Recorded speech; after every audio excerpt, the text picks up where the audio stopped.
Nearly 11 months after the death of WWE Hall of Famer Hulk Hogan, authorities in Clearwater, Florida, officially closed their investigation. And what that 72-page report contains cuts through nearly a year of silence, questions, and family conflict in one document. Here's every piece of what that report actually tells us and what it took to get there. It happened on a quiet Thursday morning in Clearwater, Florida. No fanfare, no warning that the world was about to lose its most recognizable professional wrestler. On the day he passed, Hogan was at his home with his wife and two healthcare workers. Those present noticed he had stopped breathing while sitting in a recliner. His wife, Sky Daly, immediately called emergency services while one of the healthcare workers began CPR. A man who had body-slammed giants for decades, who had pointed at crowds in arenas of 90,000 screaming fans, sitting still in a chair, and then nothing. The people in that room scrambled. A trained medical professional dropped to their knees and started compressions. They transported Hogan to a nearby hospital where he was later declared dead. He died at Morton Plant Hospital. He was 71 years old. Investigators noted that there were no signs of foul play when they first arrived at the scene. That was the official word from the Clearwater Police Department on July 24, 2025. Case closed? Not quite, because within days, a name was about to surface. Brooke Hogan. Brooke Hogan, the daughter of the late Hulk Hogan, expressed suspicions about the death of the WWE Hall of Famer. She didn't just whisper those concerns to family members behind closed doors. She went public, loudly, repeatedly, and with a level of detail that caught the internet completely off guard. The daughter of the late pro wrestler took to social media, alleging she had received tips from first responders who were on the scene the day her father died. "I've 100% gotten legit calls from professionals, from police officials to nurses that were supposedly with my dad on the day of his death, telling me I need to see body cam footage." That post broke the internet. Not because Brooke was a minor celebrity making vague complaints, but because the specificity of what she was claiming made people stop scrolling. Body cam footage. 911 tapes. Nurses that were supposedly there. That's not grief talking. That's someone who thinks they're sitting on something real. And Brooke didn't stop there. She named names. She described a scenario at that Clearwater home that raised eyebrows across every wrestling forum and tabloid site on the planet. She said the nurse had disappeared. "He's scared. You can't get a hold of him. Nobody can get a hold of this guy that was there. He was the only other person that was there the day my dad died. Gone. Vanished. Unreachable." That was the nurse who had been in the home when Hulk Hogan took his last breath. At least according to his daughter. And then she pointed the spotlight directly at her father's wife. From what Brooke had been told, the nurse was upstairs fixing the toilet or doing something like that. And coincidentally, while he's gone, my dad just passes. And Sky is the one to notice that he stopped breathing. Let that land. The man is dying in a recliner.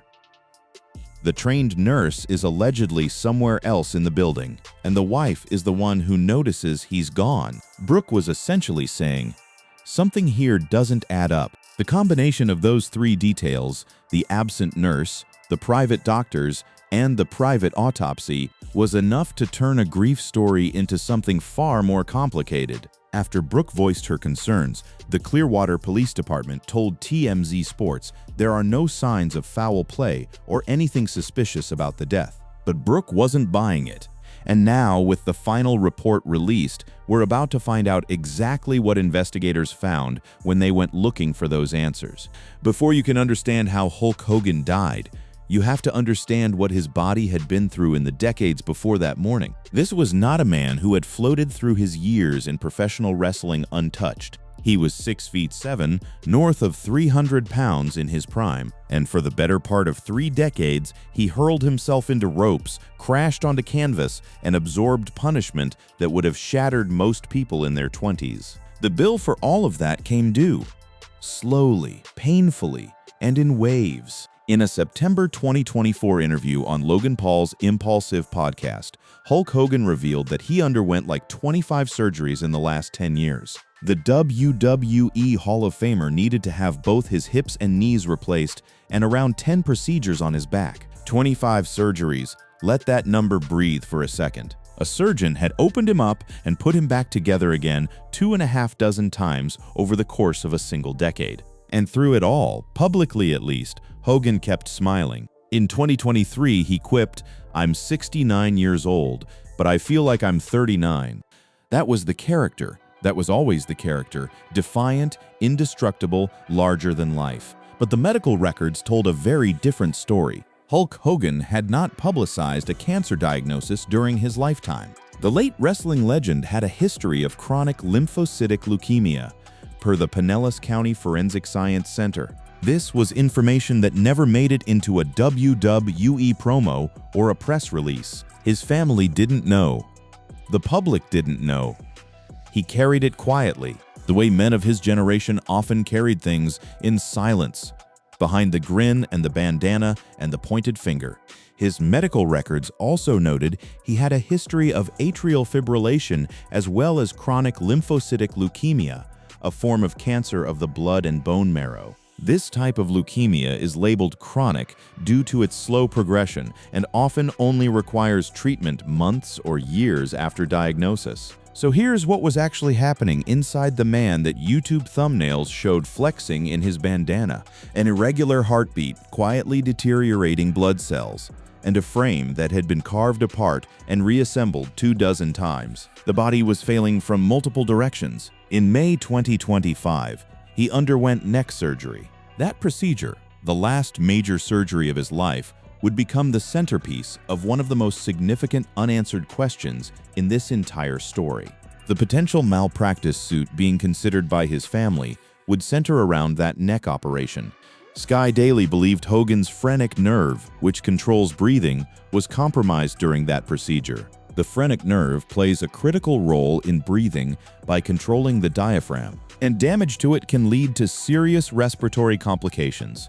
And if it had been damaged in that May surgery, what followed over the next 2 months would make terrible sense. A man slowly losing the ability to breathe properly. Until one morning in July, he simply stopped. He was suffering from shortness of breath, got tired easily, had lost a lot of weight, and was on oxygen. A source close to the family told the Daily Mail, adding that Hulk had a weak heart. This wasn't a man who was recovering. This was a man who was deteriorating. 2 days before his death, his longtime manager, Jimmy Hart, posted on X that Hogan was doing phenomenal. One of those things was true, the other was performance. And within 48 hours, the whole performance came apart in that recliner in Clearwater. The question that investigators would spend 11 months trying to answer wasn't simply how he died. It was whether the sequence of events that led to that morning amounted to something criminal. And to answer that, they had to go much further than a recliner and a 911 call. There's a specific kind of grief that arrives when you don't just lose someone, you lose someone and you're also outside the tent. You're the person who doesn't get the phone calls, doesn't get to see the documents, doesn't get to be in the room where the decisions are made. That was Brooke Hogan's position from the moment her father's heart stopped. She had revealed in 2023 that for my own journey to healing and happiness, I have chosen to create some distance between myself and my family. That distance, that estrangement, meant that when Hulk died, Brooke was not in the inner circle. She was not the widow. She wasn't the son who was boots on the ground. She was the daughter who was on the outside, looking at a situation she didn't trust, armed with second-hand information and a very public platform. So she had been cut out of the money, cut out of the inner family circle, and now she was cut out of information about how her father actually died. The combination of all three was clearly combustible.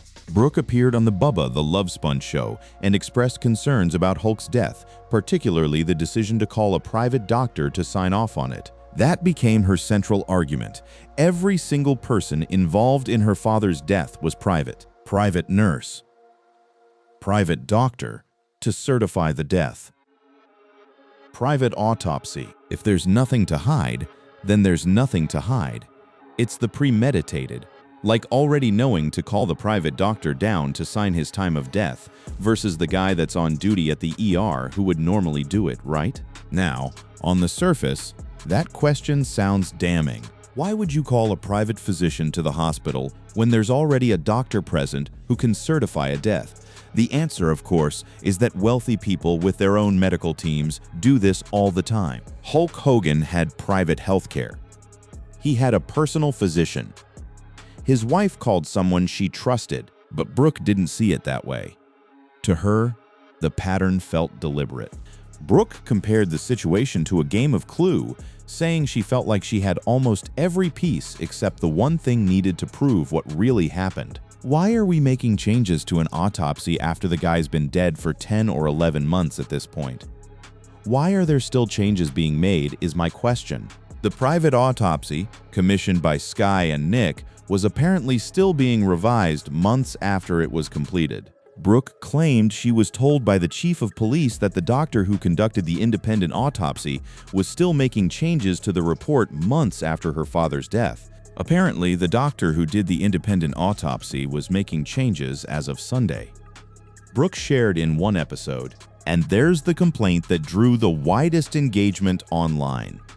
The autopsy reportedly wasn't performed until after Hulk had already been embalmed. They never initially did an autopsy. They only did an autopsy after he was already embalmed. Embalming a body before an autopsy is not standard. Embalming introduces chemicals that can complicate toxicological analysis. If you were designing a scenario where evidence about what killed someone could be obscured, you couldn't do much worse than that sequence. Brooke knew this. The internet knew this. And that's why the Bubba clips were being shared hundreds of thousands of times. But here's the countercurrent running beneath all of it. Brooke also felt that she may have had to sign an NDA if she wanted to look at Hogan's autopsy report. She couldn't get her hands on it. She had previously questioned her father's reported leukemia diagnosis, calling it weird, as her father took good care of his health, and there was no history of cancer in their family. That was the foundation of her skepticism. An instinct that nothing she was being told quite added up. Those same professionals feel so passionately about what they witnessed. They have continued to contact me and push me to find specific answers to this very day. Brooke continued. They are quite literally putting their careers at risk because they feel so compelled to do the right thing. That's the part the internet couldn't stop talking about. First responders allegedly so disturbed by what they saw that they were reaching out to the daughter of the deceased, voluntarily, at personal risk. Whether that's true or not, the image it creates is visceral. Here's the detail that most people glossed over while focused on Brooke's social media posts. The suspicion that a surgeon may have made a catastrophic error wasn't just Brooke's theory. It was the operating assumption of Sky Daily too. Hulk Hogan's widow, Sky Daily, was planning to file a lawsuit against at least one of the WWE legend's doctors for medical malpractice she says led to his death. The suit would center around the neck operation Hulk underwent back in May. So we have a situation where the wife and the daughter agree on the core premise that a surgeon may have done something wrong, but are approaching it from completely different angles.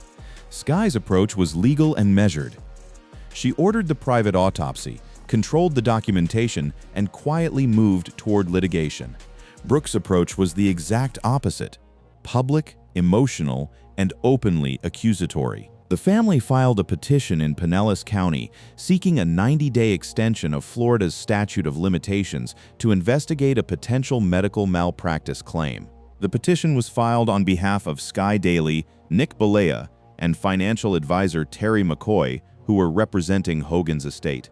The filing stated the family wanted to investigate claims against Tampa General Hospital, Morton Plant Hospital, 2 Florida-based doctors, as well as any and all other applicable healthcare providers. That's 4 separate potential defendants. And the pivot point for all of it was that May neck surgery and the question of whether it had damaged Hogan's phrenic nerve. Enter the occupational therapist, a man named Justin McCamey, who had been working with Hogan in the weeks before his death. The investigation examined a number of claims raised in the aftermath of his passing, including concerns initially expressed by Hogan's occupational therapist, Justin McCamey. He told responding officers that he believed Hulk may have been the victim of medical malpractice after allegedly hearing that a surgeon had damaged the wrestler's phrenic nerve during a previous procedure. An occupational therapist present in that home telling police he believes his patient was essentially killed by surgical negligence. But then comes the important context. During a follow-up interview with investigators, Justin reportedly clarified that he was not a medical specialist and was merely speculating based on information he had heard. He also revealed that he had only worked with Hulk for 2 weeks and had visited him on just 2 occasions before his death.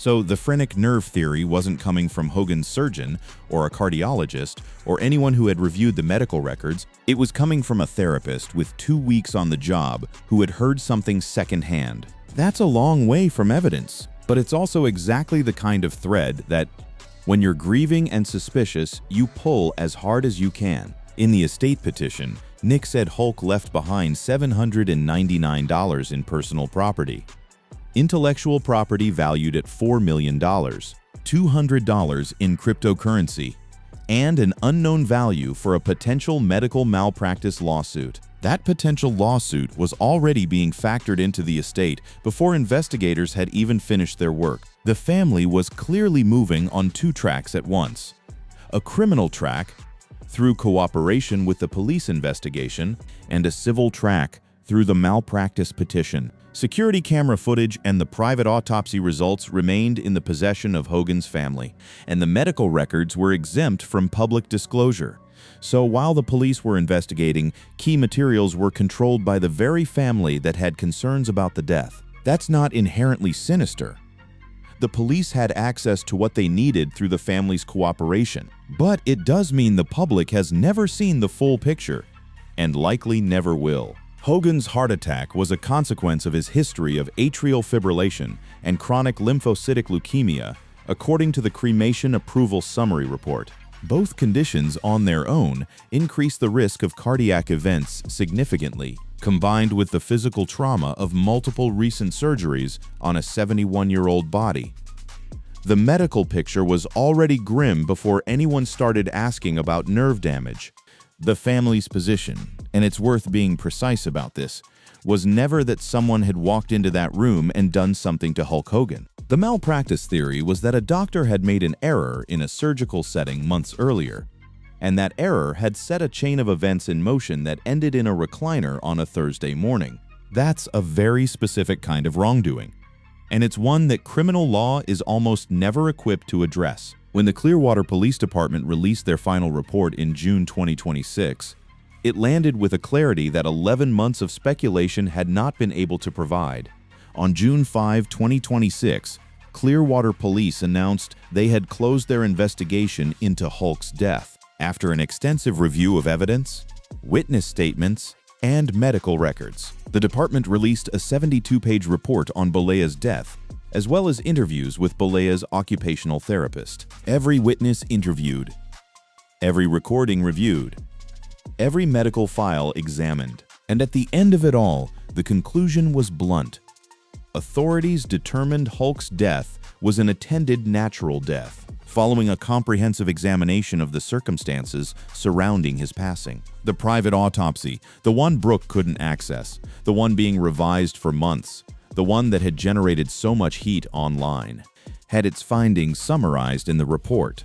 A private autopsy arranged by Bolea's wife and his son found that he died exclusively from compelling natural disease with no reasonable traumatic or terminal toxicologic contributions. That phrase, no reasonable traumatic or terminal toxicologic contributions, is the medical and legal equivalent of nothing was done to him. No poison, no injury that caused or accelerated his death. The body gave out on its own, following the trajectory that his medical history made almost inevitable. A cremation approval report from the District 6 Medical Examiner's Office described it as a natural death caused by cardiac arrest. The cremation approval report also noted the wrestling superstar had a history of atrial fibrillation and leukemia. And there was one more line in the report, a line that ended the investigation as definitively as any document possibly could. Following an exhaustive review of the statements, medical records, surveillance footage from within the residence, and a visual inspection of Mr. Bolea's body, There has been no evidence to indicate the death of Terry Bollea was anything other than natural. Through the course of the investigation, there has been no evidence to indicate any criminal wrongdoing related to his death. This case will be closed and will be considered solved, non-criminal. Solved. Non-criminal. Those words are not ambiguous. Now, here's the thing. The report closed the criminal question definitively, but it didn't close every question. The malpractice question, whether a surgical error shortened his life, whether the phrenic nerve was damaged during that May procedure, whether a doctor bears civil liability for the sequence of events that followed, that is a completely separate matter. In October, Hulk's family filed a petition seeking an extension to the statute of limitations for a potential medical malpractice investigation. That door is still open. The police report didn't slam it shut. It addressed criminal wrongdoing. Civil negligence is a different courtroom.